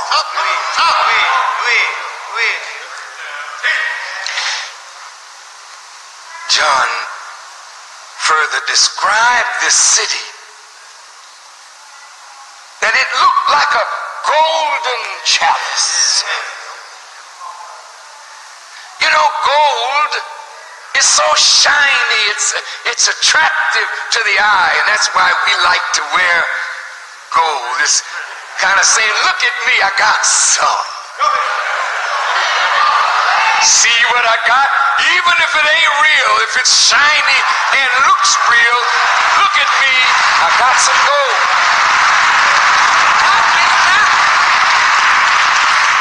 But if Babylon is like a golden chalice, it is very attractive to look at. But the scripture says, but in it is filth and abomination of every kind. Babylon is fallen because she has become a habitation of devils. Now, Paul, in his writings, said that the wages of sin is death. So if Babylon has become a habitation of devils, then sin is the order of the day, so the wages that must be paid by the paymaster brings about the death of that civilization. If we are in the society that is fallen and have become little devils, what do you mean, Farrakhan? Become a little devil? Well, you're certainly not a big devil. but you raise a lot of hell, don't you? And we're going to talk to some little devils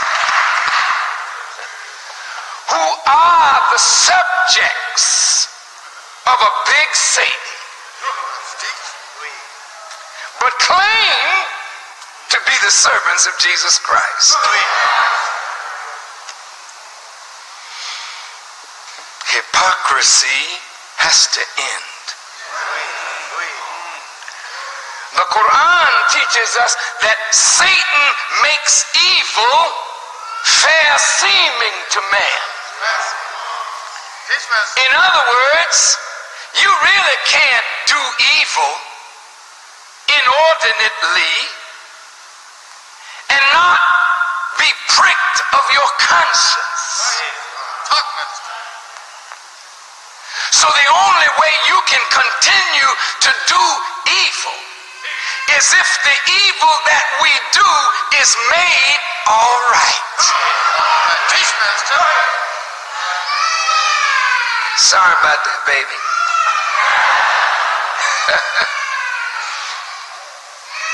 This Bible, which every good Christian has somewhere in his or her home,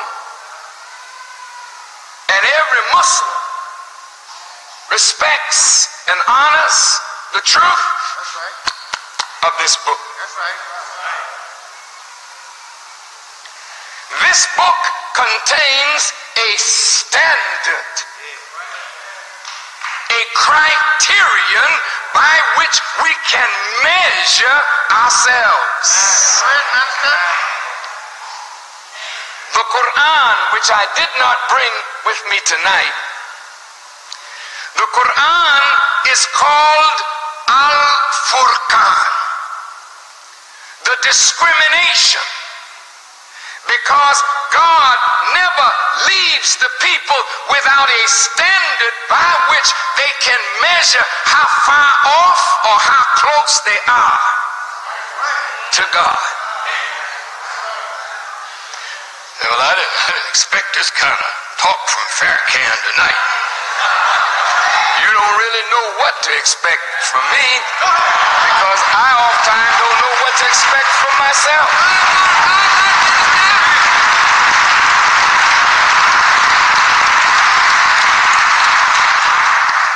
I don't come with notes. I just come asking God to make me a conduit. And when I look at you, and when I sense you, words come. I think I got the right subject. Babylon is fallen. She has become a habitation of devils and a hole of every foul spirit and a cage for every unclean and hateful bird. Well, if Babylon has boundaries and is called a cage, and in that cage is every unclean and hateful bird and a hole for every foul spirit and a habitation of devils, that place is an object of scorn and hatred by God. And God is going to move on that place, but first, maybe there's some people in that cage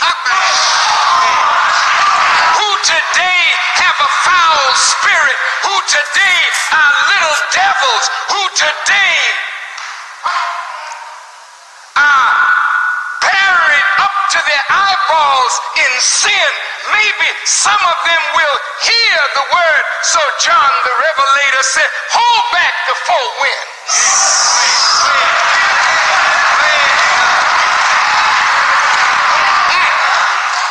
Don't let them blow till I go down. Why you got to go down? Why not up? Because hell is down. Babylon is down.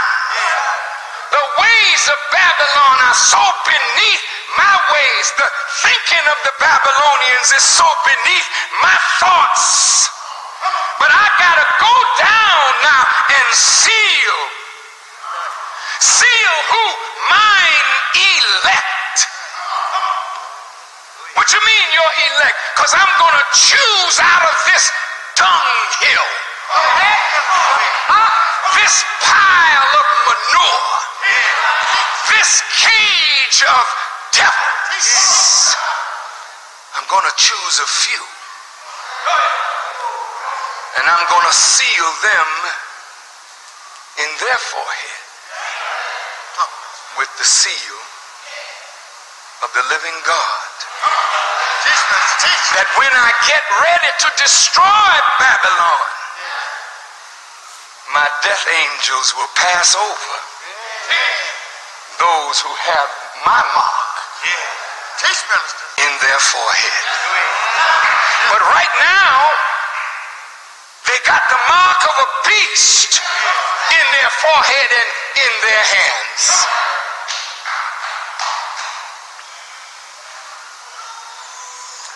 What kind of place was Babylon? So we can get an idea of what that ancient Babylon is pointing us to.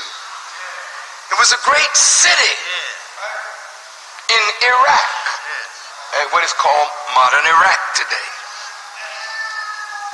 It was a city that ships came from everywhere doing business with Babylon, and they waxed rich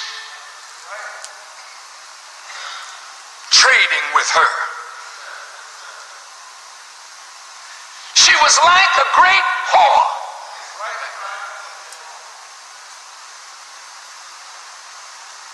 She was filthy. But in her were the people of God. Nebuchadnezzar and Belshazzar, those wicked kings. I think it was Daniel who saw some handwriting on the wall in blood. Mene, tekel upharsin. What does it mean? Your kingdom has been weighed in the balance and found wanting. What can I do?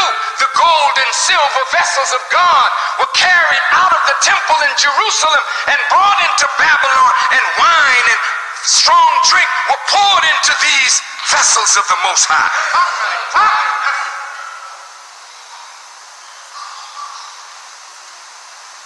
The Hebrews, who had meaningful names: Azariah, Hananiah, Mishael. Names that meant something. But when they were brought into Babylon, their names were changed. Their language was changed. They were taught the learning and the tongue of the Chaldeans. God wanted those three boys. They were put in a fiery furnace in Babylon. But God got them out.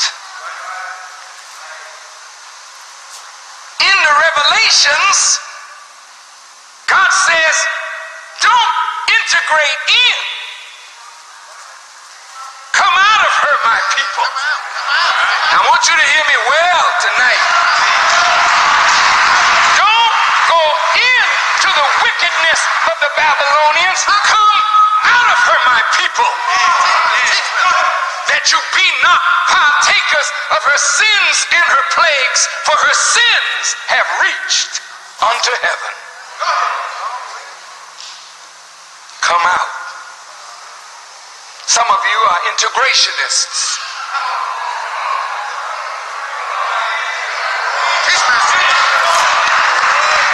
But the master was not. Jesus said, quote, "Be ye separate."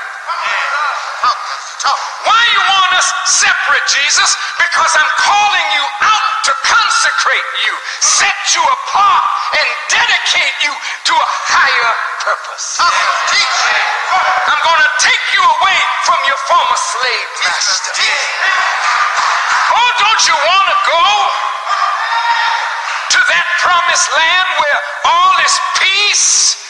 Because this is a deep river. Your home is over Jordan. Bring it, man. Bring it. You want to hold on to the world. Haven't you had enough? The world has beat you down. Haven't you had enough?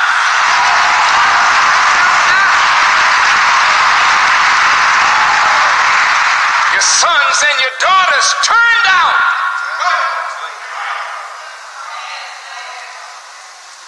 You get frightened when you bring a female child into the world. You hold her to your breast and you wonder, what future does this precious child have in a Babylonian society that has no respect for women and the sacredness of women?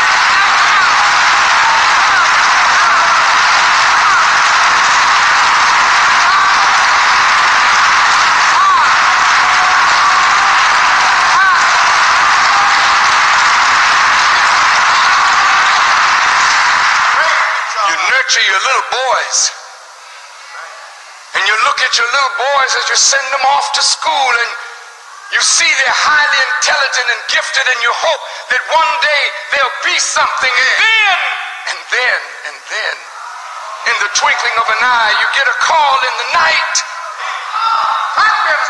Shots were fired, Miss Jones. Your son was in the wrong place at the wrong time, Miss Jones. You can't walk the streets day or night. There's more hell in the black community. You're safer in Vietnam in a war than you are living in the ghettos of America.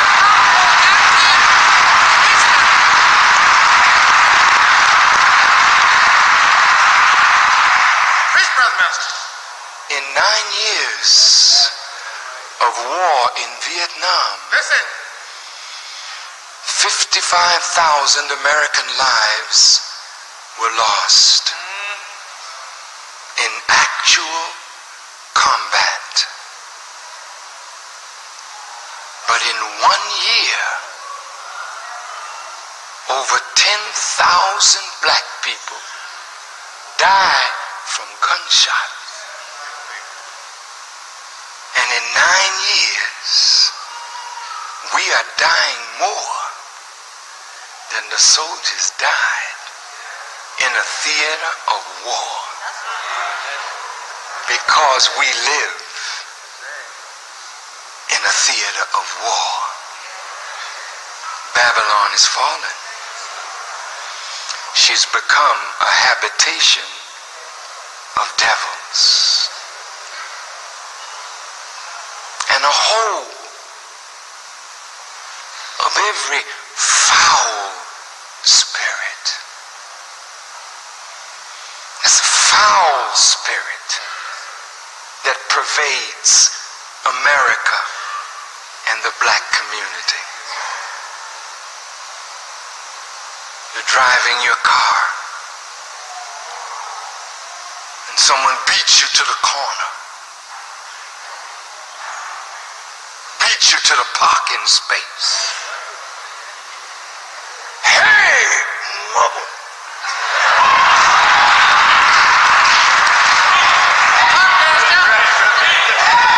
Reach under your car. Over parking space.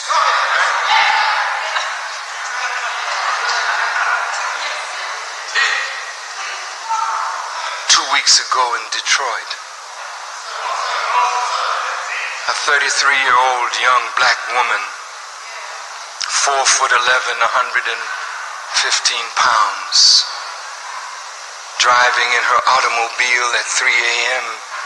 in the morning in a place in Detroit called Belle Isle, where all the young people hang out on weekends with their fine, shiny cars. And this young woman evidently wasn't paying attention and bumped into a car in front of her.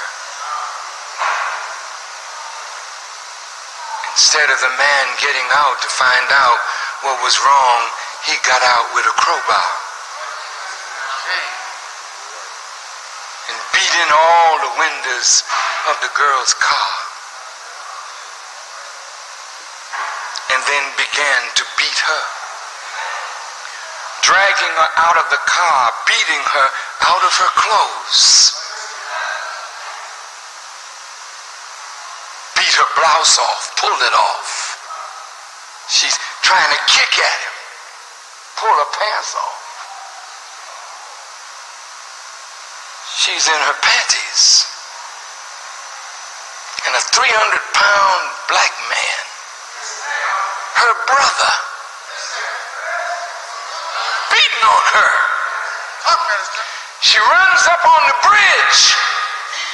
Meanwhile, black people all around watching. They got telephones in the car. Nobody called 911. Nobody trying to defend her, stop the madness. They're standing around watching and laughing at a woman in her panties now running away from a 300-pound football player. And as he's coming toward her to beat her some more, she looked at the murky waters of the Detroit River, and they looked more friendly to her than her own brother coming up after her.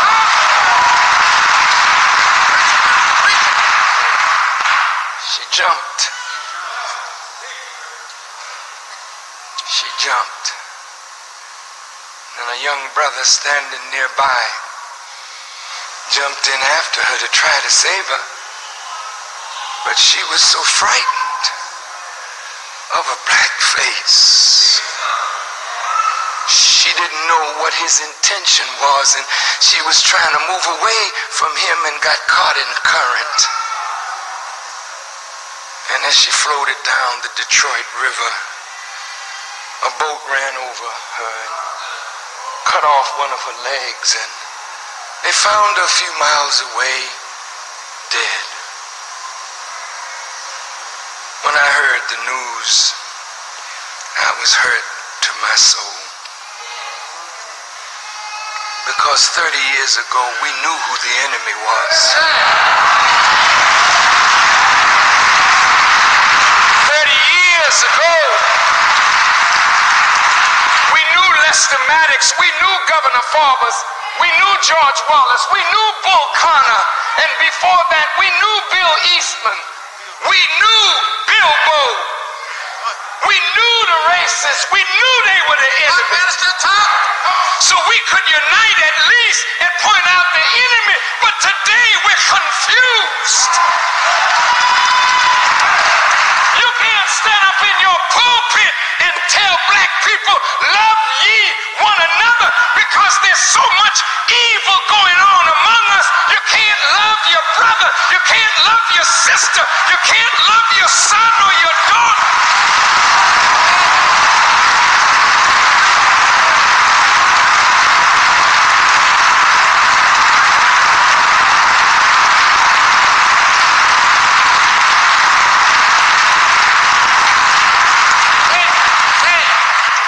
So love is replaced with hate. And hate has given way to murder. And murder has made our community filled with despair. Despair and hopelessness. was at the State House today, and I want to thank the Black Caucus of the state legislature for receiving me so warmly and beautifully.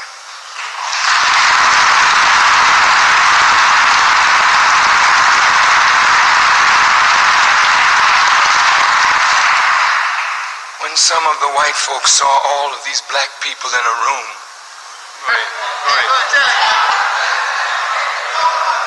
with this man with a bow tie on him, they suddenly became alarmed.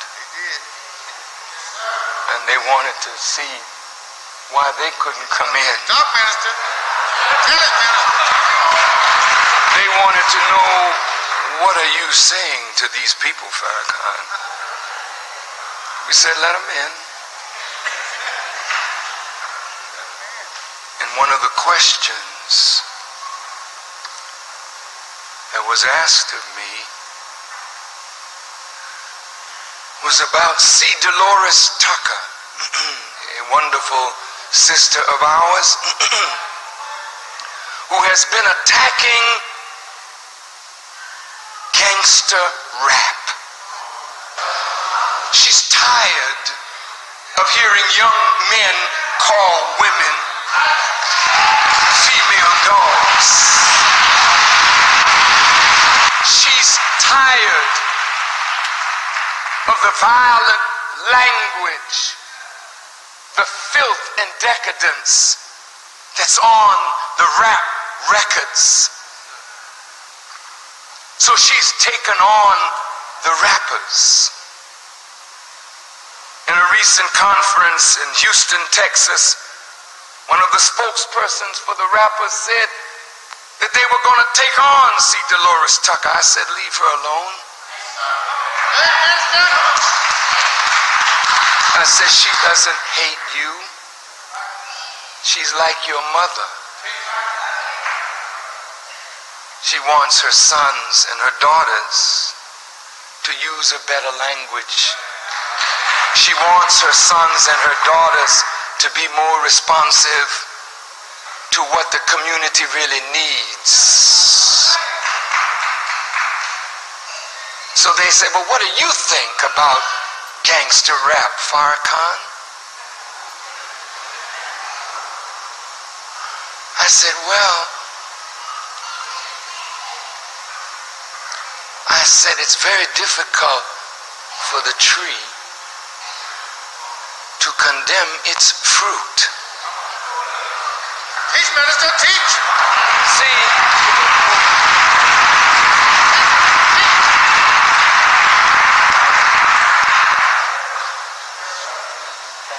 I just want to see it.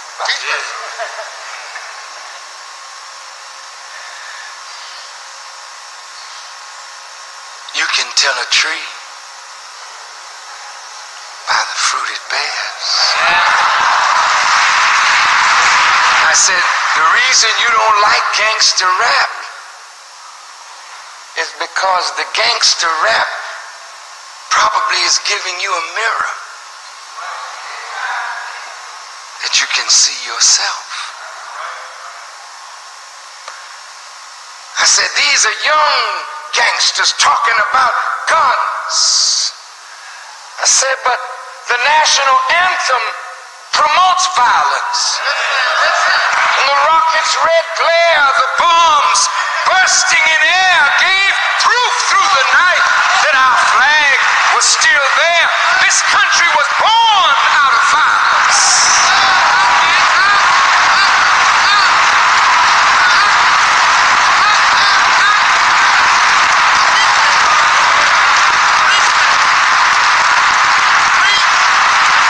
It was gangsters that brought our fathers into slavery.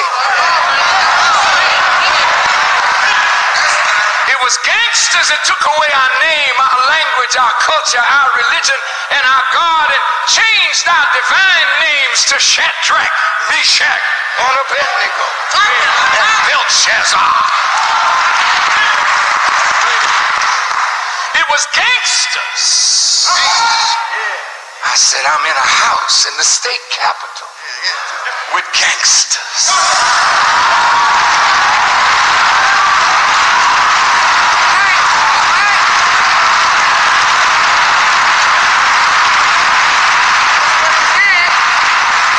I said in the White House, they're gangsters.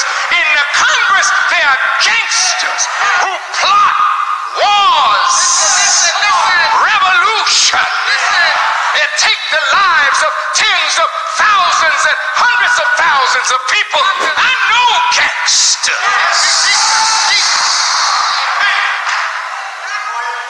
You see, but their language is filthy. Their language is decadent. Look at how they put our sisters out before the world. I say, yeah, but they doing in the open what you freaks do in private.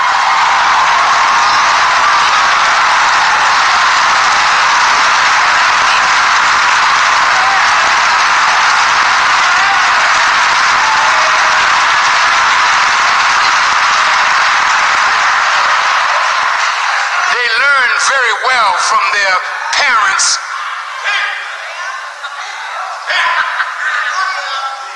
Yeah. You want to condemn your children for killing, but you, when you get pregnant, God didn't tell you abort life. Government made it legal, and government has obliterated the standard of God. So you in a sanitized abortion room kill life and then condemn a 14-year-old drive-by shooter who shot indiscriminately, didn't even know who he shot, and neither did you know who you flushed down the toilet.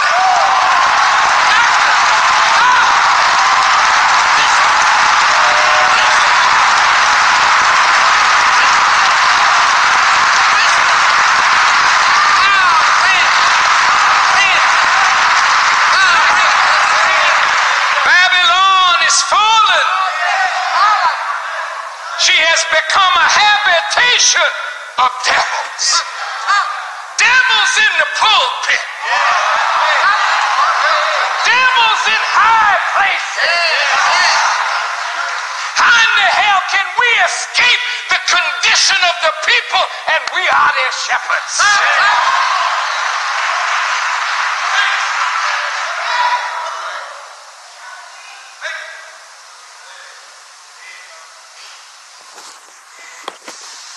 Didn't my soul burn? Why are you burning?